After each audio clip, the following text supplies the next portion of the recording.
ठाकरेंच्या शिवसेनेच्या उपनेत्या किशोरी पेडणेकर यांनी दिलीप देसले यांच्या कुटुंबियांची भेट घेतली आणि त्यांचं सांत्वन केलंय। पहलगाममध्ये झालेल्या हल्ल्यात राज्यातल्या 6 पर्यटकांचा मृत्यू झाला। यामध्ये पनवेलच्या दिलीप देसले यांचा देखील समावेश होता।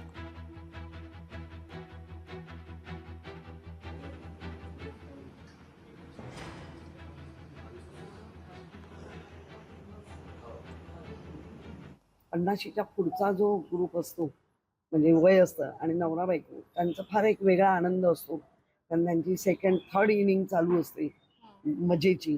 आणि त्या मजेच्या सेकंड डेलाच म्हणजे ते आदल्या दिवशी गेले, सेकंड डेला त्यांच्या समोर त्यांच्या पतीला गोळ्या मारल्या जातात, त्यांचं संपूर्ण शरीर गोळ्यांनी हे केलं जातं। त्या पत्नीवर किंवा त्या आईवर काय झालं असेल, म्हणजे केवढा सदमा त्यांना पोचला असेल।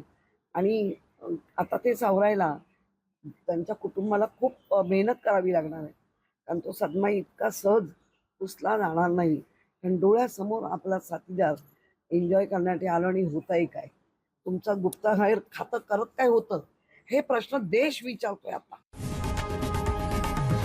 लोकशाही मराठी ऐका, पहा, जागरूक रहा।